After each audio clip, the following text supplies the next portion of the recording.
Bersama saya Aida Nayan dalam rentasan berita edisi 896 dan antara paparan utama.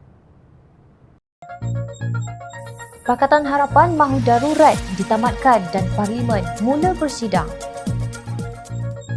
Menteri Pengangkutan patut letak jawatan. Angka kematian kerana COVID-19 semakin meningkat. Biarkan negara rosak asalkan kekal berkuasa.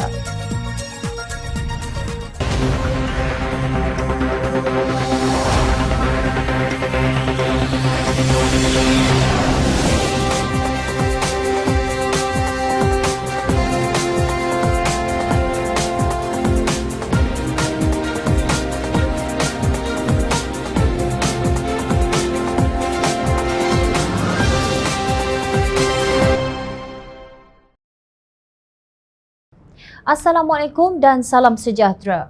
Sehingga hari ini, rakyat Marhin masih bertanya-tanya apa kaitan darurat dengan tindakan kerajaan tepuk atap berhubung COVID-19.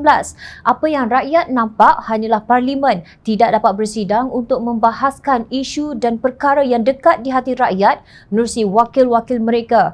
Menurut bekas Speaker Dewan Rakyat Tan Sri Muhammad Arif Mat Yusof, walaupun bencana besar seperti pandemik COVID-19 melanda negara, Parlimen mesti dipanggil untuk bersidang. Beliau menegaskan perlembagaan sudah menetapkan bahawa pengisytiharan darurat dan apa sahaja ordinan darurat yang perlu diluluskan ianya perlu dibentang di Parlimen mengikut Perkara 150 dalam Perlembagaan Persekutuan.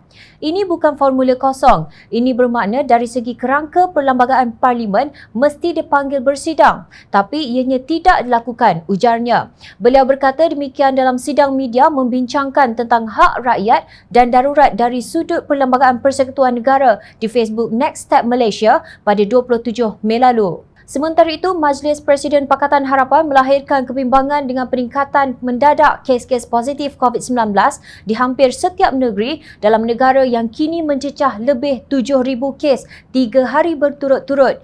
Di samping jumlah katil ICU yang semakin tidak mencukupi untuk menghadapi kes-kes kritikal. Kami juga amat sedih menerima berita bahawa kadar kematian sangat tinggi setiap hari, terutamanya 3 hari terakhir yang mencatatkan kematian lebih 60 orang setiap hari. Kes harian COVID-19 yang melonjak sejak darurat diisytiharkan dan Parlimen ditutup jelas menunjukkan kegagalan Kerajaan Perikatan Nasional untuk menangani COVID-19 dengan sendirinya.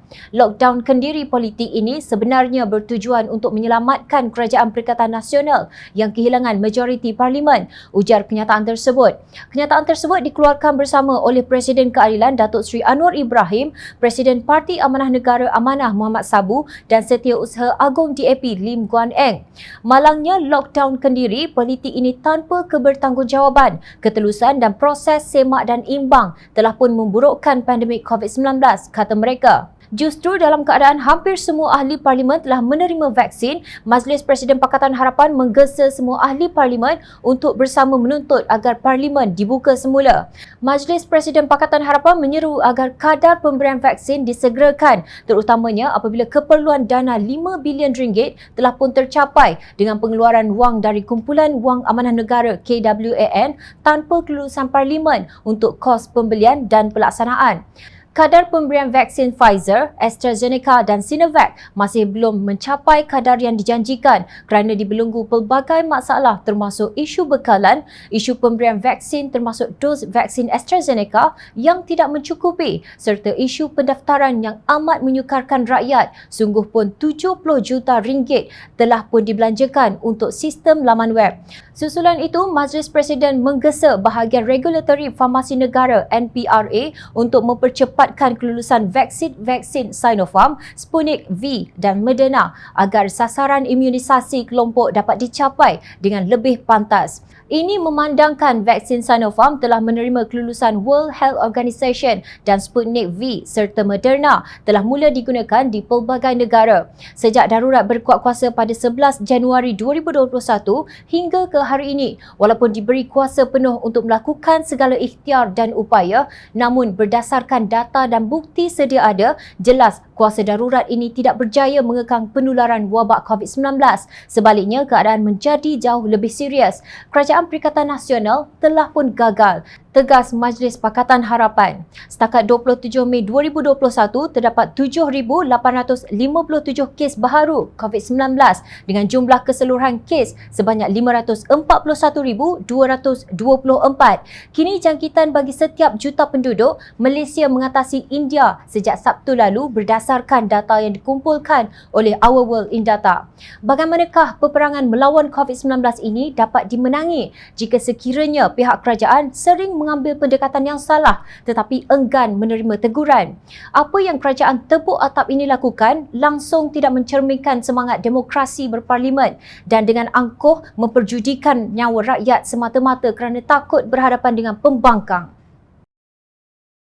Bekas CEO Prasarana Malaysia Berhad, Datuk Rizal Abdul Saleh berkata, pihak pengurusan harus bertanggungjawab terhadap kemalangan yang berlaku apabila dua tren transit aliran ringan LRT bertembung malam Isnin lalu. Beliau menyarankan perubahan segera harus dibuat kepada ahli lembaga pengarah. Katanya mereka hendaklah terdiri daripada pakar perkhidmatan kereta api dan bukanlah individu yang tidak berpengalaman dalam bidang berkenaan.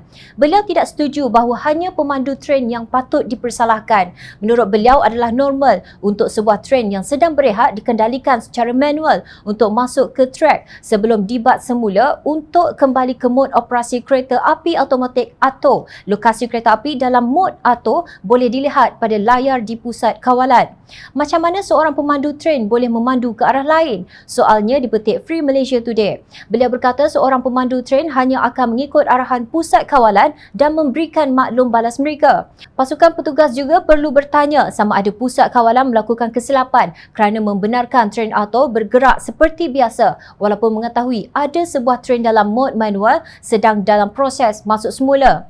Dia berkata tren dalam mod auto pada dasarnya berada dalam keadaan terkawal dengan kelajuan dan perhentian di hujung jari pusat kawalan. Kemalangan tersebut yang berlaku di laluan Kelana Jaya menyaksikan 213 orang cedera dan 47 orang daripadanya cedera parah. Menteri Pengangkutan Datuk Seri Wee Ka Siong dilaporkan berkata pemandu TR40 itu didapati cuai apabila memandu tren dalam arah yang salah dengan dikesan bergerak pula ke laluan utara. Osler itu sepatutnya bergerak dari stesen Kampung Baru ke arah selatan iaitu menuju ke stesen Dangwangi, katanya dalam sidang akhbar secara maya sejurus selepas berlakunya kemalangan tersebut. Namun sebuah kumpulan pengguna pengangkutan awam menggesa Ka Siong supaya tidak membuat sebarang spekulasi berhubung punca kemalangan tren di laluan LRT Kelana Jaya itu. Presiden Persatuan Pengguna Pengangkutan Awam Ajit Jol berkata Ka Siong tidak sepatutnya mengeluarkan cebisan-cebisan maklumat, sebaliknya membenarkan pasukan penyiasat menjalankan tugas mereka. Kenapa Menteri Pengangkutan membuat kenyataan spekulatif sedangkan pasukan penyiasat sudah pun ditubuhkan untuk meneliti kemalangan itu? Apakah beliau lebih tahu daripada pasukan inkuari atau hanya mahu bercakap? Soal Ajit seperti dipetik Free Malaysia Today. Sewajarnya Ka Siong diam sebelum jawatan kuasa penyiasat yang dibentuk menjalankan siasatan mereka secara menyeluruh. Lebih baik beliau menjawab persoalan berhubung kehadiran pesawat pengintip prototipe Israel yang dilaporkan sedang menjalankan penerbangan ujian merentas ruang udara Putrajaya sebelum mendarat di Singapura baru-baru ini. Kejadian tersebut telah dilaporkan dengan meluas oleh pelbagai media tanah air. Sinar Harian memetik kenyataan penganalisis pertahanan Zaki Saleh sebagai berkata, walaupun pada dasarnya ia adalah penerbangan biasa tetapi kehadiran pesawat tersebut yang dilengkapi dengan perkakasan perisikan elektronik menarik perhatian ramai. Menurut beliau, berkemungkinan pesawat berkenaan sedang melaksanakan ujian sistem terbaharu dan penerbangan jarak jauh yang dilaksanakan adalah bagi melihat keberkesanan perkakas yang diuji. Sekiranya benar seperti yang dilaporkan, pesawat Boeing 737-400 dengan bernombor pendaftaran 4XAOO milik syarikat AIA Elta merupakan pesawat perisikan elektronik. Pesawat ini digunakan sebagai platform ujian peralatan radar dan elektronik. Ia direka untuk menampung sistem perisikan semboyan rondaan maritim, perisikan imej, sistem amaran awal udara AEW dan sistem pelindungan misil pesawat komersial. Katanya seperti dipetik. Kini rakyat tertanya-tanya, adakah Kasyong akan terus membisu mengenai kehadiran pesawat Israel tersebut? Sikap Menteri Pengangkutan ini amat mengecewakan. Berbeza dengan Indonesia yang tidak membenarkan pesawat Zionis Israel yang membawa rombongan Perdana Menteri Benjamin Netanyahu terbang dari Singapura menuju Australia pada sekitar Februari 2017 yang lalu. Walaupun didakwa pesawat tersebut akan melalui ruang udara antarabangsa, ia tetap tidak mendapat keizinan kerajaan Indonesia. Akibatnya, pesawat tersebut terpaksa terbang di ruang udara negara lain yang menyebabkan penerbangan tersebut memakan masa yang lebih panjang. Bayangkan jika kedua-dua kejadian tersebut berlaku ketika Anthony Loke memegang jawatan Menteri Pengangkutan. Justru adalah lebih afdal jika Presiden MCA Datuk Seri Wee Ka Siong juga meletakkan jawatan. Menteri Penyelaras Program Imunisasi COVID-19 Kebangsaan PICK Khairi Jamaluddin dilaporkan memohon maaf susulan masalah teknikal ketika permohonan pusingan kedua janji temu vaksin AstraZeneca Rabu lalu. Sebagai menteri yang bertanggungjawab dalam program imunisasi COVID-19 kebangsaan, saya memohon maaf kepada semua pihak yang mengalami masalah melayari laman web untuk membuat tempahan vaksinasi AstraZeneca pusingan kedua semalam. Ia sepatutnya berjalan dengan lebih baik. Sebagai contoh, ada tarikh dipaparkan di skrin menunjukkan warna kelabu dan bukan lagi hijau, menyebabkan pengguna menekan tanpa henti hanya untuk diberitahu slot tempahan telah penuh. Ada beberapa perkara lagi tidak sepatutnya berlaku, seperti pengguna tidak dimaklumkan permohonan berjaya diterima ataupun tidak dan sebagainya. Demikian antara alasan Menteri Sains, Teknologi dan Inovasi dalam kenyataannya selepas beberapa pengguna berang akibat kelemahan sistem pemproses permohonan untuk mendapatkan vaksin COVID-19 tersebut. Beliau berkata pihaknya menyedari isu berkenaan selain memahami kemarahan dan kekecewaan orang ramai, terutamanya golongan yang gagal mendapatkan slot tempahan dikehendaki mereka.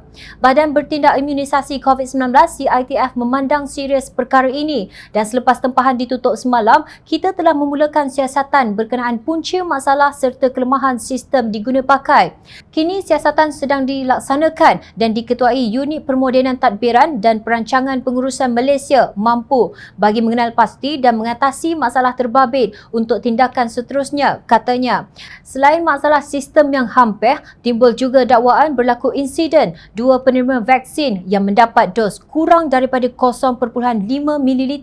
Mengenai perkara ini, CITF menegaskan pihaknya akan mengambil tindakan pada mereka yang tidak memenuhi mutu perkhidmatan yang ditetapkan, termasuk pakar perubatan swasta yang diuruskan oleh Protect Health Corporation Sdn Bhd yang terlibat dengan program imunisasi itu. Difahamkan insiden tersebut didakwa berlaku di Pusat Pemberian Vaksin AstraZeneca World Trade Center Kuala Lumpur. Khairi memberi jaminan kepada orang ramai bahawa insiden tidak cukup dos yang berlaku baru-baru ini hanyalah kejadian terpencil. Kita juga ada prosedur operasi standard yang baharu di mana sekarang pemberi vaksin perlu menunjukkan kepada penerima vaksin alat suntikan tersebut untuk menunjukkan dos yang cukup telah diberikan, dan jika penerima berpuas hati, mereka boleh meneruskan vaksinasi, kata Khairi seperti dipetik Malaysia kini. Begitulah caranya Kerajaan Perikatan Nasional menyelesaikan masalah dengan meremehkannya sebagai kejadian terpencil. Bagaimanapun, Pengerusi Pakatan Harapan Datuk Seri Anwar Ibrahim dalam kenyataannya berkata beliau tidak dapat menerima sama sekali sebarang kelemahan dalam sistem suntikan vaksin kepada orang ramai. Pelbagai alasan tidak masuk akal terus diberikan menteri dan ini ternyata sesuatu yang sukar diterima. Rakyat terus dibiarkan mengemis demi mendapatkan vaksin bagi meneruskan hidup, tegas beliau dalam satu kenyataan. Pakatan Harapan menegaskan beberapa kali bahawa peluang perolehan vaksin ini harus dibuka kepada kerajaan negeri dan syarikat yang berkemampuan supaya ia dapat disegerakan, namun kerajaan masih lembab dan beri pelbagai helah. Inilah satu lagi contoh hasil kerajaan kakistokrasi. Perikatan Nasional akan termaktub dalam sejarah Malaysia sebagai kerajaan paling gagal. Noktah. Timbalan Yang di-Pertua Dewan Rakyat Datuk Seri Azalina Othman Said sekali lagi melayangkan surat menggesa kerajaan membenarkan sidang parlimen. Beliau meluahkan kekecewaan dengan rakan-rakannya dalam kerajaan selain membangkitkan suratnya mengenai kelumpuhan parlimen yang tidak dijawab oleh Peguam Negara dan Menteri Hal Ehwal Undang-Undang. Menurut Azalina, beliau tidak mahu lagi mencurah air ke daun keladi. Sebaliknya, beliau berkata kerajaan tidak boleh melakukan proses lockdown ke atas proses demokrasi kerana itu hanya akan menafikan hak rakyat. Ujarnya, ahli-ahli parlimen yang dipilih rakyat tidak dilibat urus dengan kerajaan dalam maksud yang sebenar. Malah beliau menyarankan ahli-ahli parlimen untuk menyeberang lantai, bekerjasama dan membenarkan mereka untuk membangkitkan apa-apa kebimbangan. Lengkapkan mereka dengan semua maklumat yang diperlukan demi meningkatkan kesedaran mas dan mempertahankan strategi kerajaan. Berkhidmatlah sebagai satu pasukan Malaysia untuk mengurangkan krisis keyakinan yang menyelubungi negara, tegasnya. Beliau turut menyeru bahawa sikap kononnya kerajaan serba tahu harus dihentikan. Ahli Parlimen Pengerang itu turut mengkritik penggunaan darurat pada saat COVID-19 sedang menggila adalah sesuatu yang tidak masuk akal apabila Malaysia masih lagi tidak dapat maju melampaui ordinan-ordinan darurat sedia ada, tegasnya. Mengulas mengenainya, ahli Parlimen Sepang Muhammad Hanifah Maidin secara sinis mengibaratkan Parlimen telah dikasih atau dikembiri setelah Tan Sri Muhyiddin Yassin mengisytiharkan darurat. Jujurnya, saya rasa selagi mana Perdana Menteri Gomen Tebuk Atap tidak rasa atau yakin beliau boleh selamat di Parlimen jika diadakan sidang Parlimen, selagi itulah untuk mengharapkan Parlimen kembali gagah perkasa semula dan tidak menderita seperti dikasih atau dikembiri ibarat menunggu ayam jantan bertelur. Namun bercanggah dengan peruntukan Perlembagaan Persekutuan itu, menerusi tulisan yang dihiasi dengan ayat-ayat Al-Quran, hadis Nabi SAW dan riwayat para sahabat baginda, Presiden PAS Datuk Seri Hadi Awang terus meratib bahawa darurat di negara ini perlu bagi membendung COVID-19. Oleh kerana wujud perubahan perkembangan wabak dari semasa ke semasa di seluruh dunia, maka tindakan susulan dan perubahan tertentu terpaksa dilakukan bagi membendung situasi terkini, tulisnya. Secara tersirat, beliau menyindir pihak yang mahu darurat ditamatkan. Sepatutnya ketika tempoh darurat kesihatan, seluruh rakyat bersatu padu tanpa mengira perbezaan agama, bangsa dan politik kerana wabak ini tidak mengenal siapakah mangsanya. Kini bukan masanya untuk kita berdebat mencari kesalahan dan kelemahan kerana bentuk serangan wabak yang sedang dihadapi hari ini sudah berubah, katanya dalam tulisannya bertajuk Bencana Wabak dan Dilema dalam Menanganinya. Justru beliau memetik ayat 36 surah Al-Isra yang dimaksudkan, dan janganlah engkau mengikuti apa yang engkau tidak mempunyai pengetahuan mengenainya. Sesungguhnya pendengaran dan penglihatan serta hati semua anggota-anggota itu tetap akan ditanya, dipersoalkan kelak tentang apa yang telah dilakukannya. Surah Al-Isra ayat 36. Hadi menggunakan ayat tersebut untuk melarang berkata-kata dengan mudah tanpa mempunyai ilmu, khususnya dalam perkara agama. Lebih-lebih lagi ketika keadaan darurat kerana ia boleh merosakkan imej agama sendiri dan membawa kemudaratan ke dalam masyarakat umum, khususnya bagi menunaikan kewajipan dalam memelihara nyawa, kata Hadi. Beliau berkata pada masa inilah undang-undang darurat yang tegas demi menjaga nyawa manusia mesti dikenakan terhadap mereka yang tidak menghormati kepentingan masyarakat umum, khususnya pengamal media yang menyalahgunakan kebebasan media dalam suasana seperti hari ini. Secara tidak langsung, beliau memperkecilkan kepakaran pihak lain yang memberikan pandangan berhubung darurat dan cara menguruskan pandemik COVID-19. Mudahnya Hadi membuat kesimpulan. Beliau dan Menteri Undang-Undang Datuk Seri Taqiyuddin Hassan rela menderhaka kepada titah Yang di-Pertuan Agong Al-Sultan Abdullah agar Parlimen bersidang walaupun semasa COVID-19.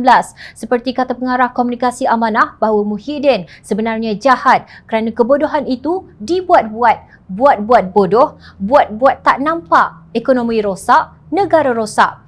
Maka bagi saya lah, kalau orang tanya Muhyiddin ni, Mahidin ni, Kerajaan Perikatan Nasional ni, ya, bodoh ke jahat?